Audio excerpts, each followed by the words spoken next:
태초에 말씀이 계시니라. 이 말씀이 하나님과 함께 계셨으니 이 말씀은 곧 하나님이시니라. 만물이 그로 말미암아 지은 바 되었으니 지은 것이 하나도 그가 없이는 된 것이 없느니라.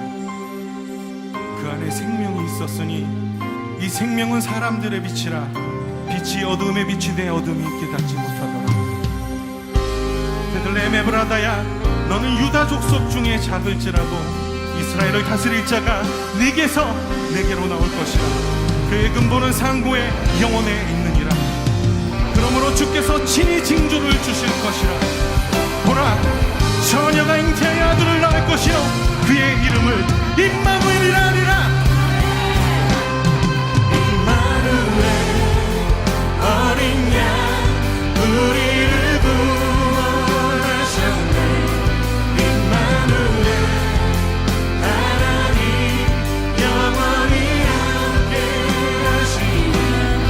임마누엘, 어린 양 우리를 구원하셨네. 임마누엘, 하나님 영원히. 임마누엘,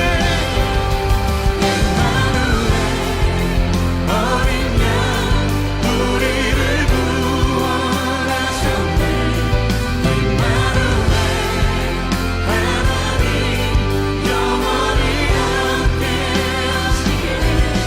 임마누엘, 어린 양 우리를 구원하셨네. 임마누엘, 하나님 영원히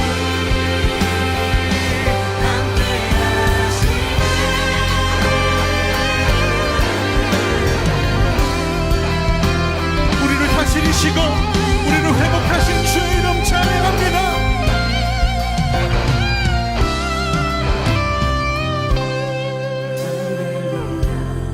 할렐루야, 소리 높여 찬양하라. 할렐루야, 할렐루야, 평강의 왕들이 쓰고. 할렐루야, 할렐루야, 소리 높여 찬양하라. 할렐루야, 할렐루야, 평강의 왕들이 쓰고. 임마누엘, 어린 양 우리를 구원하셨네. 임마누엘, 하나님 영원히 함께 하시네. 임마누엘, 어린 양 우리를 구원하셨네.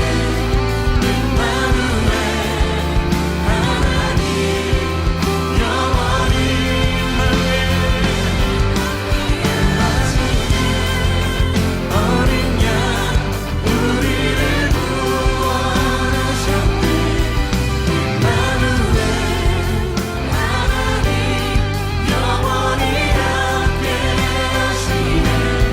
임마누엘, 어린 양 우리를 구원하셨네. 임마누엘, 하나님 영원히 함께 하시네. 하나님 영원히 함께 하시네. 하나님 영원히 함께 하시네.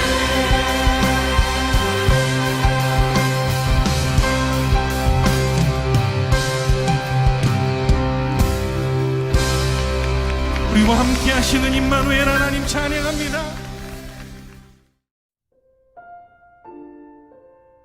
히브리서 11장.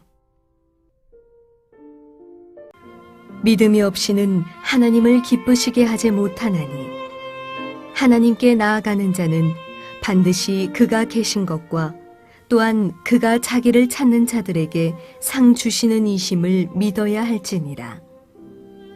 믿음으로 노아는 아직 보이지 않는 일에 경고하심을 받아 경외함으로 방주를 준비하여 그 집을 구원하였으니 이로 말미암아 세상을 정죄하고 믿음을 따르는 의의 상속자가 되었느니라. 믿음으로 아브라함은 부르심을 받았을 때에 순종하여 장래의 유업으로 받을 땅에 나아갈새 갈 바를 알지 못하고 나아갔으며. 안녕하십니까, 김영수 목사입니다. 한 주간 동안 잘 지내셨죠? 오늘 온라인 영상으로 함께 예배드리는 모든 성도들을 우리 진심으로 환영합니다. 지금 각자가 예배드리는 바로 그것이 거룩한 하나님의 교회가 되기를 주님의 이름으로 간절히 축원합니다. 오늘은 현실이 곧 하나님의 뜻입니다.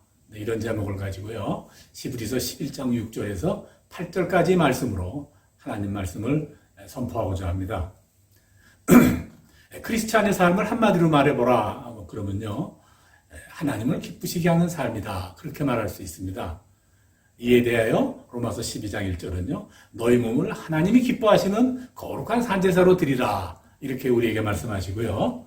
또 고린도후서 5장 9장에서는요, 그런즉 우리는 거하든지 떠나든지 주를 기쁘시게 하는 자 되기를 힘쓰노라, 이렇게 우리에게 말씀하고 계시죠. 그러면 왜 우리의 삶이 하나님을 기쁘시게 하는 삶이어야 하는가?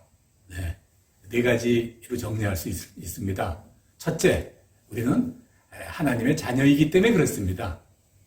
우리는요, 하나님의 은혜로 살았고, 또 장차 또 살아야 될 우리 인생도 오직 하나님의 은혜로만 살아야 될 그런 존재들입니다. 은혜는 우리가 다 아는 대로 하나님이 거저주시는 우리 선물이죠. 우리 인간은요, 본질적으로 죄의 노예가 되었습니다. 그 결과 우리는 하나님이 기뻐하시는 일보다 우리 육신의 만족과 우리 기쁨을 위해서 살았습니다. 에베소서 2장 23절에는요, 이 모습을 육체의 욕심을 따라 지내며 육체의 마음에 원하는 것을 하는 자, 이렇게 우리들의 삶을 표현하고 있었죠. 그러다가 마침내 죽을 수밖에 없는 존재가 된 것입니다. 그러나요, 하나님께서는 예수님을 이 땅에 보내셨고, 예수님께서는 바로 죽으심으로 우리를 그 죄에서 속량하시고, 또 죄인이 아닌 하나님을 아빠라고 부르는 그런 하나님의 자녀로 사는 귀한 존재로 우리를 세워주셨습니다. 하나님의 유산을 물려받는 그런 귀한 존재가 된 것이죠. 네. 이런 귀한 은혜를 거저받은 우리는 당연히 하나님을 기쁘시게 하는 삶을 살아야 될 것입니다. 네. 두 번째, 우리는 그의 종이기 때문입니다. 네. 우리는 바로 예수 그리스도의 종입니다. 우리는 하나님에게 생명의 빚을 졌습니다. 주님이 그분의 피로 나를 사셨습니다. 그래서 나는 그분의 소유이죠. 그분이 내 인생의 소유권을 갖고 있는 주인이다. 그리고 나는 그의 종이다, 그런 말입니다. 갈라디아서 1장 10절에서는요, 이렇게 말씀하세요. 이제 내가 사람들에게 좋게 하랴? 하나님께 좋게 하랴? 사람들에게 기쁨을 구하랴? 내가 지금까지 사람의 기쁨을 구하는 것이었다면 그리스도의 종이 아니니라.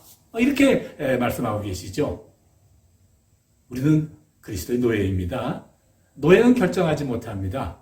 오직 복종해야 되죠. 또 나의 뜻이 아니라 바로 그 주인의 뜻에 따라 살아야 되고요. 오직 주인이 기뻐하시는 일만 해야 됩니다. 바로 우리가 하나님을 기쁘게 하는 삶을 살아야 되는 이유는요, 두 번째, 그리스도의 종이기 때문입니다. 세 번째, 우리가 하나님을 기쁘게 하시는 삶을 살아야 되는 이유, 세상에서 복을 받고 살 수 있기 때문에 그렇습니다. 시편 37편 4절에서는요, 이렇게 말씀하시죠. 여호와를 기뻐하라. 그가 내 마음의 소원을 내게 이루어 주시리라. 이렇게 가르치십니다. 하나님은요, 우리의 마음의 소원을 이루어 주시는 분이기 때문에 우리가 그가 기뻐하시는 삶을 살아야 되는 것이죠. 우리가 축복의 삶을 살기 원한다면 하나님을 기쁘시게 하는 그런 삶을 살아야 됩니다. 오늘 본문 히브리서 11장 6절에서는요, 이렇게 말씀하십니다. 믿음이 없이는 하나님을 기쁘시게 하지 못하나니 하나님께 나아가는 자는 반드시 그가 계신 것과 또 그가 자기를 찾는 자에게 상 주시는 이심임을 믿어야 할지니라. 이렇게 말씀하시는 거죠. 자, 그럼 마지막 네 번째. 우리가 하나님이 기뻐하시는 삶을 살아야 하는 것은요, 그래야 천국에 갈 수 있기 때문입니다. 어느 날 우리는요, 모두 다 하나님의 심판대 앞에 나가서 이 심판을 받게 될 것이에요. 그때요, 나에 대한 사람들의 그 평가는 아무짝에 소용이 없습니다. 그래서 고린도전서 4장 3절에서는요, 사람에게 판단받는 것이 내게는 매우 작은 일이다. 그렇게 말씀하고 계세요. 세상에 사는 동안에요, 이웃들이, 야, 저 사람은 천사 같아라든가, 또, 저 사람은 참 거룩한 사람이야. 라고 말했다고 해서, 우리들이 하나님 앞에 섰을 때 자랑스럽게 설 수 있는 것은 절대 아닙니다. 내가 하나님 앞에 자랑스럽게 설 수 있는 것은요, 오직 세상에 사는 동안 하나님을 기쁘게 하는 삶을 살았는가, 그렇지 않은가, 바로 그게 기준이 된다고 말이죠. 우리가 하나님을 기뻐하시는 삶을 살아야 되는 이유 네 가지죠. 첫째, 우리는 하나님의 은혜를 받는 하나님의 자녀이고, 둘째, 우리는 그에게 생명을 비들진 바로 그리스도의 종이고, 셋째, 그렇게 살아야 하나님께 우리가 복을 받을 수 있고, 네 번째, 세상 떠나는 날 천국에 갈 수 있기 때문입니다. 이 네 가지죠. 이제 우리는 어떻게 해야 되나? 어떻게 하는 것이 구체적으로 하나님이 기뻐하실까요? 자, 오늘 본문으로 정한 히브리서 11장 6절의 전반부를 제가 읽겠습니다. 믿음이 없이는 하나님을 기쁘시게 못하나니. 이렇게 시작을 하시죠? 네, 믿음이에요. 네. 내가 하나님을 믿을 때 하나님은 가장 기뻐하신다고 말이죠. 세상을 믿는 거 아니고, 부모님 믿는 거 아니고, 자식 믿는 것도 아니고, 돈을 믿는 것도 아니고, 세상 명예, 권세, 내 건강 이런 거 믿는 것도 아니고, 오직 하나님을 믿을 때 하나님은 가장 기뻐하신다고 말이죠. 네. 그럼 도대체 믿는다는 것은 어떻게 하는 겁니까? 네. 어떻게 해야 믿는 겁니까? 네. 이거 다 아는 거예요. 단순하죠. 그냥 하라는 대로 하는 겁니다. 네. 그게 믿는 거죠. 이의를 달지 않는 것입니다. 이의를 달지 않고 하나님이 그저 하라 그러면 그저 그대로 하는 대로 하는 것. 그게 바로 믿음이죠. 순종하고 같지 않아요? 맞아요. 순종입니다. 그래서요, 믿음과 순종은 함께 가는 거예요. 네. 믿음이 증거는 바로 순종이죠. 하라는 대로 하는 것이다 이 말이죠. 하나님이 하라는 대로 하는 그런 삶을 믿음이 있는 삶이다. 그렇게 말씀하시고 그 믿음이 있는 삶을 하나님께서 기뻐하신다 그 말입니다. 오늘 본문에서요, 하나님은 그럼 하라는 대로 하는 것이 어떻게 하는가?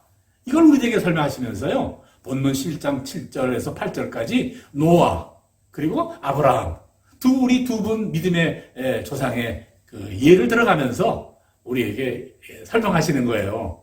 그럼 하라는 대로 하는 것이 이런 것이다. 그거 설명하신다 그 말입니다. 제가 11장 7절을 읽겠습니다. 믿음으로 노아는 아직 보이지 않는 일에 경고하심을 받아 경외함으로 방주를 준비하여 그 집을 구원하였으니 이로 말미암아 세상을 정죄하고 믿음을 따르는 의의 상속자가 되었느니라. 네, 너무나 잘 아는 내용이에요. 네, 이런 겁니다. 하나님은요, 노아에게 높고 깊은 산 속에서요, 큰 배를 만들려고 그러시는 거예요. 높은 산에서 큰 배를 만들라니, 당연히 노아는 동의하기 어려웠을 거예요. 그러나요, 노아는요, 하나님이 하라는 대로 하는 겁니다. 아무런 이의를 달지 않았습니다. 네, 이게 바로 믿음의 모습이다. 그리고 하나님께서 오늘 우리 본문에 소개하시는 거예요. 그 다음 또 11장 8절이요. 아브라함의 이야기죠. 믿음으로 아브라함은 부르심을 받았을 때 순종하여 장래의 유업으로 받을 땅에 나아갈새 갈 바를 알지 못하고 나아갔으나 갈 어느 곳으로 가야 되는지 알지를 못하였으나 그냥 갔다. 그 말이죠. 하나님이 아브라함에게 가라고 그러셨는데요. 어디를 가라고? 갈 곳을 이렇게 말해주지 않았습니다. 그냥 가라고만 그랬어요. 당연히요, 우리 아브라함 역시 갈 곳도 알려주지 않고 그냥 가라니 동의하기가 어려웠을 겁니다. 그러나요, 아브라함은 의의를 달지 않았어요. 그냥 어디를 가는지도 모르고 하나님이 가라고 하니까 갈 준비를 했어요. 신발끈을 단단히 매고 배낭을 준비하고 여분 음식을 준비하고 그리고 그냥 갔겠죠. 하나님 말씀하시겠지. 이 말입니다.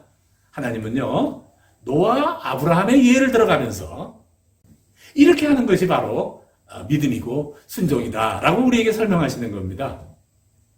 그런데요, 문제는 정작 이제부터입니다. 그래, 하라는 대로 하는 것이 이런 것이다. 노아와 같이 하라. 아브라함과 같이 하라. 뭐 그거는 잘 알겠고, 그래 될 것 같은데요. 그런데 지금 하나님이 나에게 어떻게 하라는지 그거를 참 분별하기가 어려운 거예요.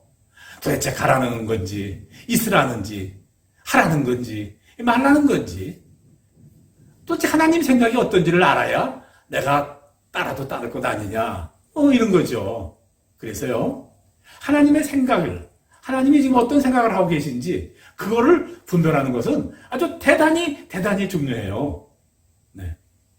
로마서 12장 2절에서는요, 너희는 이 세대를 본받지 말고 오직 마음을 새롭게 함으로 변화를 받아 하나님의 선하시고 기뻐하시고 온전하신 뜻이 무엇인지를 분별해라. 이렇게 말씀하세요.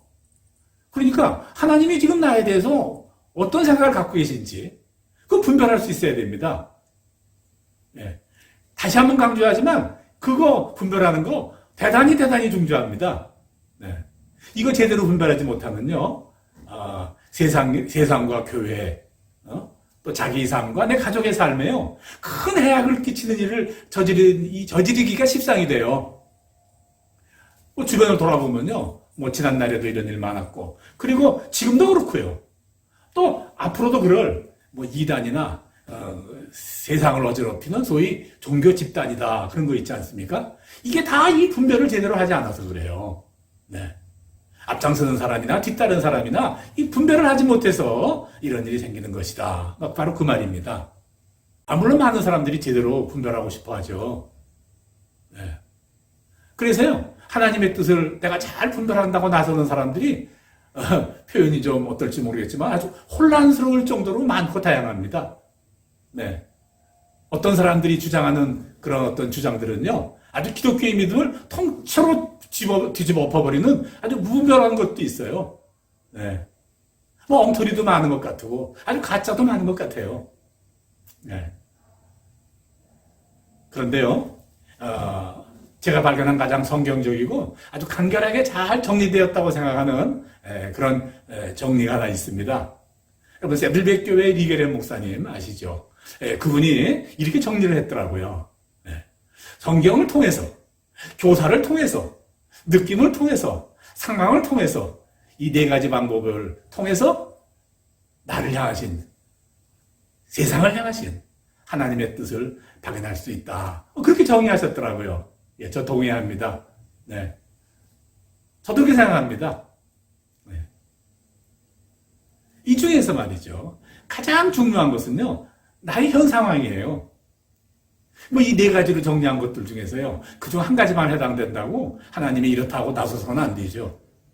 성경 말씀이 이렇게 말씀하니까 그래서 내가 아무 감동도 없고 내 상황도 그렇지 않은데 그냥 말씀 따라갑니다. 이게 맞을 것 같아도요, 아니에요. 내 감동이 와야 되고요, 내 상황도 거기에 맞춰줘야 따라주는 것이고요. 뭐 이런 거죠. 그러니까 위에 정리한 이 네 가지가요, 아주 동시에 일치되어진다라고 이렇게 표현할 수 있어요. 이렇게 될 때 하나님의 생각이 이렇구나 라고 우리가 믿을 수 있는 거죠. 또 강조하지만 가장 분명하게 내가 확인할 수 있는 것은 나의 현 상황이에요. 내 앞에 현실이 바로 하나님의 생각이다, 그 말이에요. 내 앞에 닥쳐져 있는 이 상황이 바로 두말할 나위 없는 하나님의 뜻이다, 그 말입니다. 축복이 오면 하나님이 나를 향하신 생각이고, 고통이 오면 하나님이 그랬을 리가 없다고 해서는 안 되죠. 내가 지금 어떤 상황에 처해 있든지 그것은 바로 하나님이 그렇게 하신 것이다, 이거죠. 내가 병드는데도 하나님이 고쳐주시지 않는다면 그렇게 하시는 하나님의 이유가 있다, 그렇게 우리가 알아야 되는 것이고요.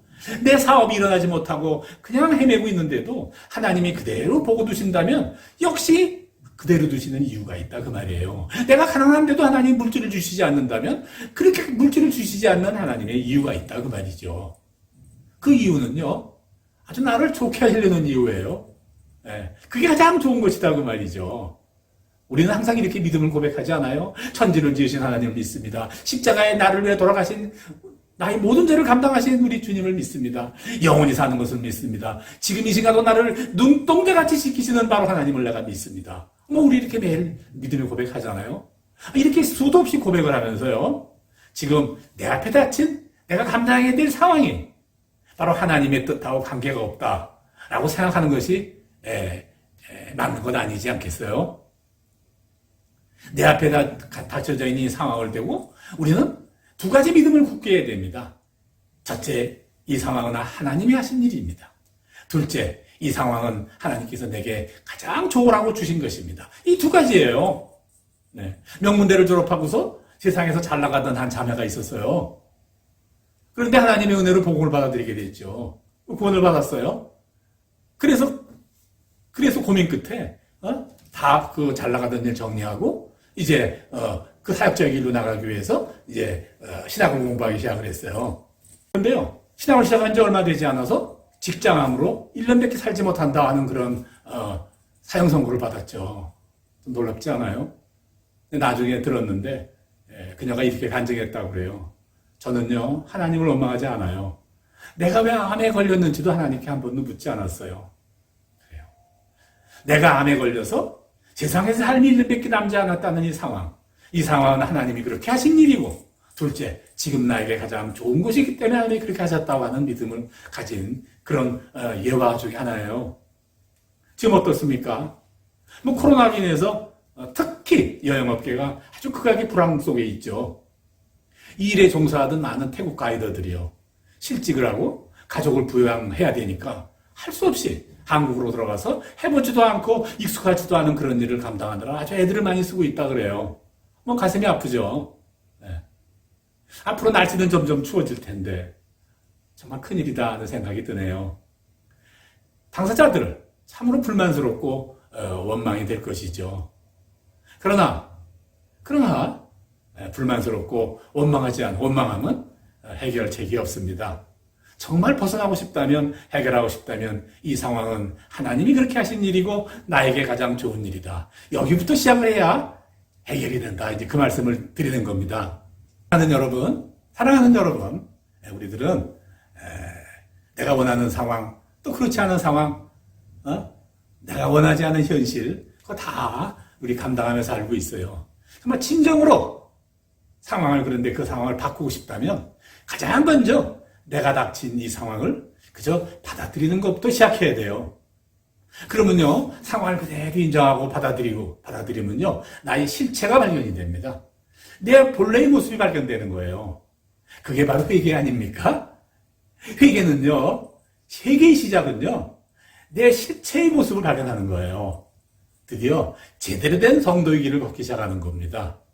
구원받는 백성의 길을 바로 걷게 되는 거예요. 오늘 같이 함께 예배드리며 설교의 말씀에 함께 하신 모든 성도들의 삶이 이런 성도의 삶이 될 수 있기를 주의 이름으로 간절히 기도합니다.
사랑과 진리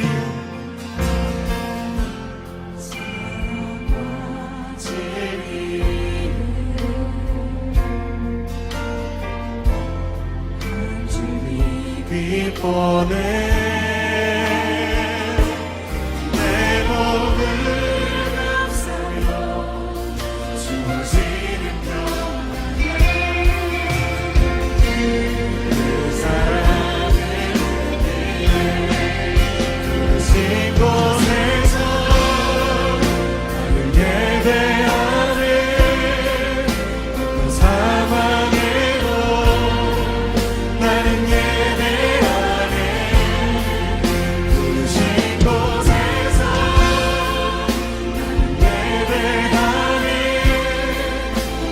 사망에도 나는 예배 부르신 곳에서 부르신 곳에서 예배하네 사망에도 주님 내가 주님 안에 있습니다 주님의 사랑 안에 있습니다 주님 진리로 나의 삶을 인도하여 주시옵소서 내가 걸어갈 때